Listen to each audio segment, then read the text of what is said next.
can start now.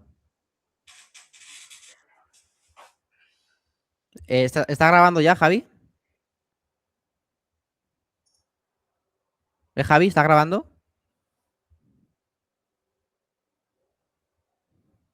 Okay, he's recording, so we are online And how already. long Okay, do you want this to go for? 20 minutes, 30 minutes is enough. Oh wow, okay, right. That's a long time. I'll still keep some answers punchy. Yeah. Okay, perfect. So we are going to talk about how important it is for Europe, for the European Union, and for the UK to have tech sovereignty, because in the last decades we have been so dependent of from the United States, both the European Union and the UK. Now we are trying to build our own companies and our own systems. Some countries like Spain, Switzerland, even the UK, now they are rejecting contracts with Palantir. Yep. And because they think it has like data concerns, because Palantir, they say publicly that they support the US government and that their main goal is to pursue the US government foreign policy goals, and that's why Europe and the United Kingdom needs to have their own intelligence systems. So what do you think about it? Palantir is a risk. Everyone knows Palantir is a risk, and it's a risk for a few reasons. Firstly, with any systems like the ones Palantir offer, there is a risk of lock-in, which means they get into your systems and then they stay there, and they're very difficult to get out of your systems. That's more acceptable when they don't pose a risk. But with Palantir, as you said, firstly, they pose an ideological risk. For example, they've got a large contract with our NHS at the moment, but the founder, Peter Thiel, has said that the NHS... Now the Labour Party said they want to end these contracts. Yes, let me explain why. Because firstly, you've got the founder of Palantir, Peter Thiel, who is ideologically opposed to the NHS as it is, which is as it is how the British people want. And he says the NHS makes people sick and it should be ripped up, broken down and started again from commercial and capitalist principles, which is directly opposed to what the British people want. And so then it really is at odds if you've got someone who's empowered within the NHS that is openly advocating that it is destroyed on its current terms.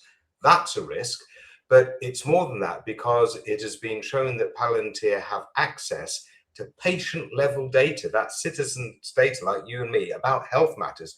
That's incredibly sensitive. Contractors shouldn't have that kind of access, but it makes it far more risky when it's a company like Palantir for two reasons. One is that they are a US company, so they sit under US jurisdiction. And there is an act in the US called the Cloud Act of 2018 that means that the US courts can demand of any US company any data that they've got hold of, even if it is a UK citizen's data and the data held in the UK, that can still be they are forced by law. They're what?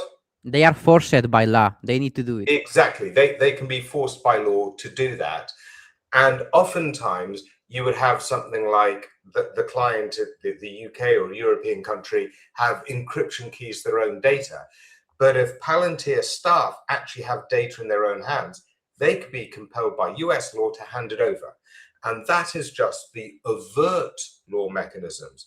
The fact is that Palantir was funded and founded by CIA money. So you think if the CIA want information about an individual in the UK, they couldn't get it directly from Palantir and no one in the UK would know the difference? Of course they could. And increasingly, as the US becomes more aggressive and more hostile towards its former allies or traditional allies, then it will naturally start to blur the lines between how governments behave and how companies behave in order to get done what it wants. And we see this repeatedly with the states, that they will go through any obstacles in their way to get done what they want. You even see it in the World Cup with the red card, right? It doesn't matter. Like, if you believe that this is in America's interest, this is what you do. So there is huge risk there on lots of fronts. And in general, the big risk is that we have all these shared systems traditionally with the US because the US and Europe were always on the same side. When that starts diverging and the US starts bullying Europe and starts sanctioning Europeans and removing their emails or removing their bank access, like they have done with Karen Khan or with Francesca Albanese, then you can see that the US using this, what we thought was a shared system, to actually bully individuals and bully governments. And if Europe wants to be able to make its own decisions without duress, then Europe has to have its own systems so that it is free to make its own decisions without being bullied. And the thing with Palantir is that more than 70% of Palantir revenue comes from the United States. So they are extremely related to the US economy, and they are forced by law to comply what the US wants. There's a really interesting thing here about where Palantir revenue comes from. It is increasingly America, because it used to be 40% from the US. Now I think it's, as you say, about 70 or over 70% from the US. Yes. It is growing everywhere, but it is growing super fast in the US, is becoming a dominant force in the US, getting into all of their systems. But its growth is slowing in Europe because right across the board, European governments, local and national, are seeing the risk. So you had in Germany shutdowns of Palantir being given data that they could use to spy on people. I can't remember which regions they were that did that. You had in Switzerland, Palantir repeatedly unable to get into Swiss systems. Yes. And then this was published in a paper by Republic that showed that was the case. And In Palantir Spain, tried to the Spanish, do that. the Spanish Spanish, government have shut it down. Yep. the Well, Spanish, said no new contracts. Yep. yes, the Spanish government is not allowing Spanish companies to have new contracts with Palantir. Yes. And you are also seeing in the Netherlands and Belgium, I think it was, that they're looking for homegrown options. And certainly in France as well, Palantir. Yes, because France has its own company. Yeah. Yes. Yeah. So, I mean, right across Europe, and then, as you were saying before as well, with the NHS, the current Labour government is looking to clear it out. And it's not just the Labour government. There was a report in the House of Lords last month in June by the Science and Technology Committee that said Palantir is a risk to our NHS for all the reasons that I've said before, and we should end our contract there.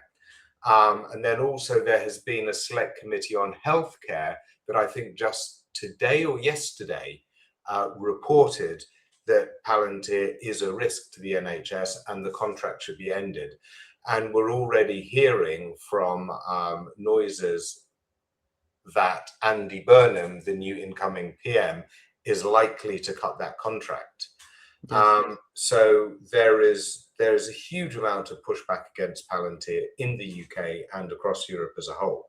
For all of these reasons of tech sovereignty, fundamentally, they don't like unethical US companies bedding into their systems, especially when the US is looking more aggressive to its traditional allies. Yes, and how do you think we should approach that? We should develop all of these systems inside our borders. I think for the most part, yes. I think that certainly within Europe as a whole, we have the capability, because we have, between us, well over 500,000 people, lots of top universities and high quality R&D companies in that. We should stop shipping out this capacity build to the US, and we should have our own. There's a great poem which has the line, good fences make good neighbors. And essentially, we do need to think again about what our fences are, because it cannot be the case that we get bullied on our own soil or get spied on en masse on our own soil by foreign parties who should be our friends, but instead are a risk to us. And do you think the UK and the European Union should coordinate on this? Yeah, absolutely. I mean, I'm the chair of European Movement UK, and we're for the UK joining the EU as full members, and we hope to see Do you support Ukraine the full join us. membership? Do you support the full membership?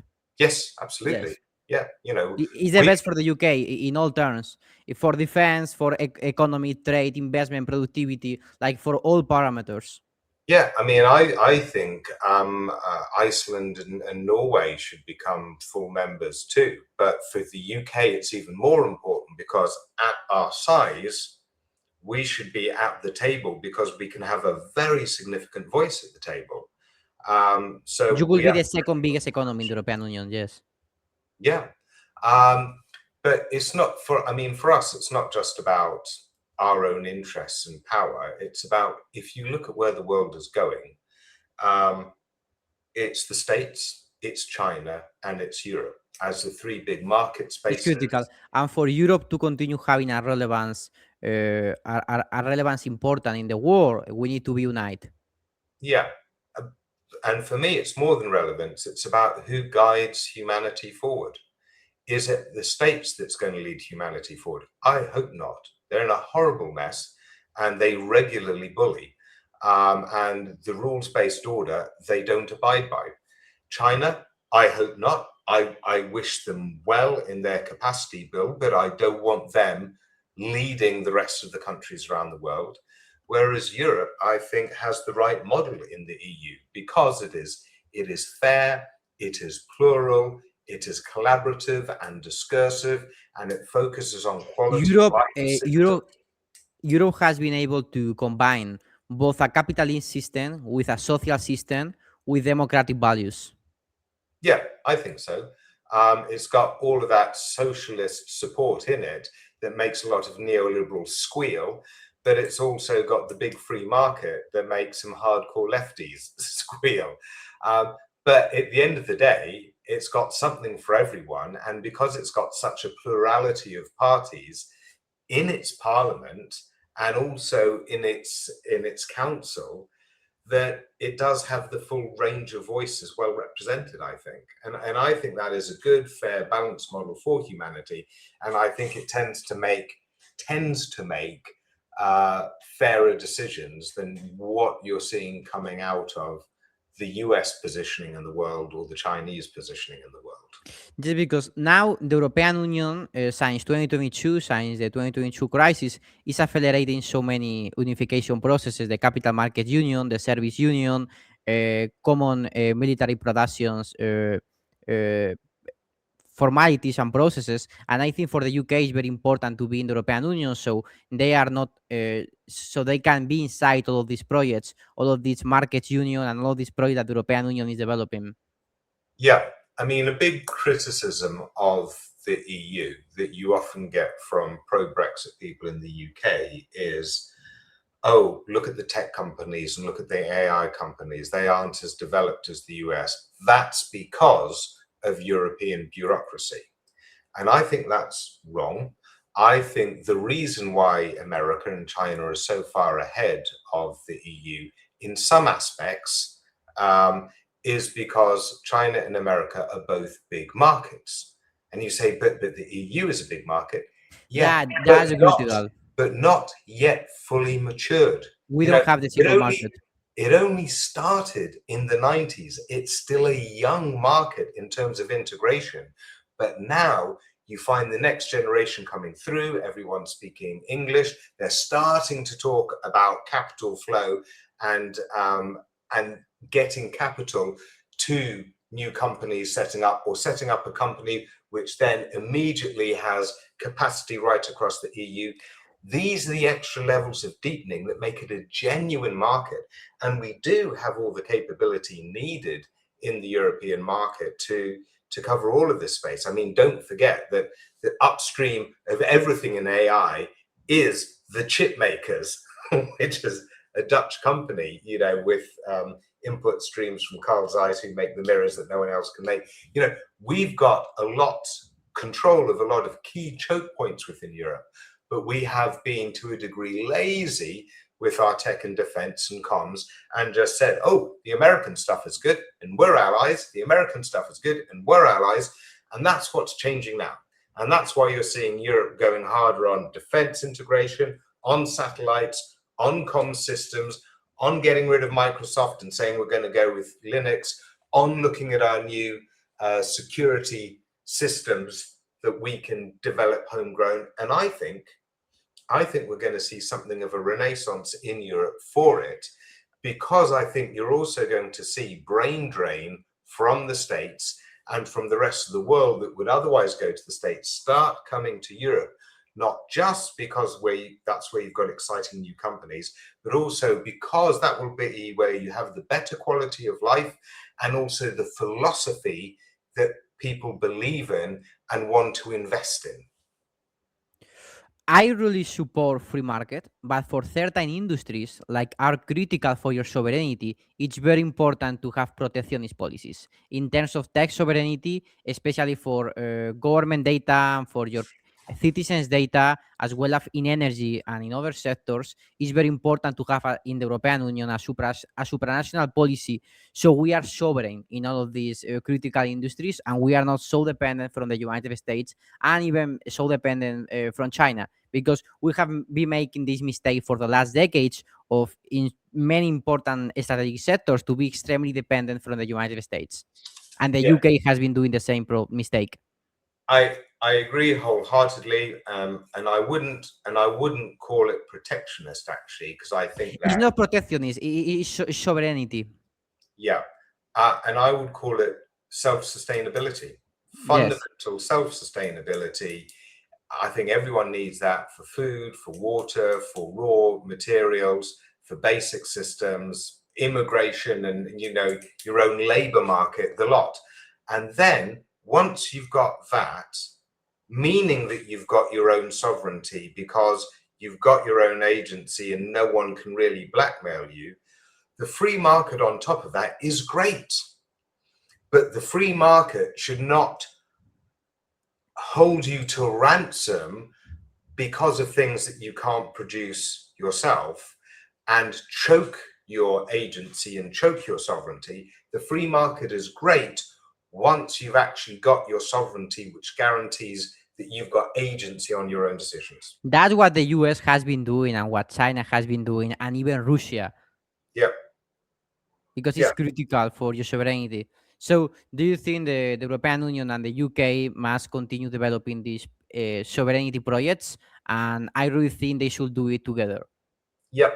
I think the irony is that a lot of Brexiteers said, we left the EU for sovereignty, right? This was a very good populism. Yeah, but so let's take some time to explain what sovereignty is and what it isn't. Sovereignty is the power and ability of your state to make decisions for the benefit of your state, your citizens, and your businesses. When the UK left the EU, the version of sovereignty that the Brexiteers were promising was the EU is not good for our businesses. So if we take them out of that structure, we can make a regulatory environment for them that is bespoke to them. That's what they want, and then they'll be able to do better. Now, that would be sovereignty if UK businesses wanted that.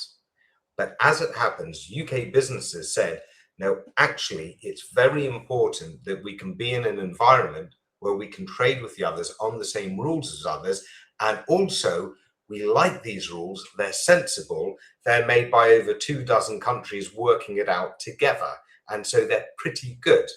And our Brexiteers found that there were no Brexit benefits to be had in changing rules. Oh, I mean, maybe a tweak here or there around slightly more liberal AI regimes or what have you, or certain pesticides not being banned, but they're trivial compared to the gains, and our businesses know this. So actually coming out was sovereignty shrinkage, because our government now no longer has a say in the rules for our companies, and it's lost its voice in using Europe as a magnifier for its philosophies, and also it's disempowered its own citizens from being able to go and have careers or even retire in the rest of Europe. So it's taken away a lot of power.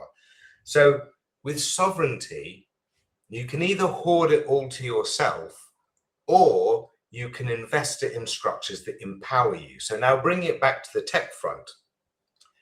Ultimate sovereignty would be that every single country, whether in the EU or not, has its complete own tech environment, right? You build your own operating systems and everything. It's very hard. But then, it's but very then hard. the question is, hold on, the question is, how do you interact with each other? Yes, right? That's what I meant. So you've also got to make a decision about critical mass. And I think that the UK and the EU together form a critical mass that's just the right weight, where everyone's on the same page, where we should be talking about that joint layer of sovereignty to guarantee our interests. It used to be that we had that with the US. Now we clearly don't. So the UK and the EU together, maybe even with Canada, reestablishes where we can have comfortable sovereignty over our own systems. But that's what I'm saying. It's very important, the coordination, because there are countries that they don't have the enough size for being able to produce all of these systems inside their borders. That's why I really support these supranational projects that all European countries support. So you do policies that create the system from a technological, energetical, and industrial point of view, that you can be sovereign in all these projects. And for that, so many of these processes must be combined processes of the different European countries. Yeah, absolutely that. You get more power by combining things, and you get more options by combining. Let me give you a classic example of this: science, the science budget. Even in the UK, if you had a big science budget, it would not cover everything that UK scientists want to do. There would be patches. However, when you have all the different countries of Europe together putting money into the same pot, you can cover all the different streams of science and say, scientists, we invite you to put together teams and bid for anything you like in these streams that will advance science. Just make the case. And so then everything is back on the table. Like, I went and did science in Slovenia. Slovenia's got a population of 2 million. Science budget is tiny. But because Slovenia sits within the EU science program, if you have an idea about any part of science, you can pair up with researchers in France, in Germany, in Sweden, and Portugal, pull them all together as a team, and then you're doing the kind of science whereby you can make a difference. And so sometimes you get massive extra power, even on the granular and individual level, when you have a shared resource structure. Yes, absolutely agree. Okay, so thanks for everything. I think we have enough with this. Okay, great. Okay, perfect. Thanks. I will text you for next meetings, because we do 3 or 4 each week. Yep, sure. Okay, perfect. Thanks. Bye. When these go out on social media, let me know. Yes, I will let you know. I send you the shorts before we post them. Brilliant. Thanks so much. Bye. Bye.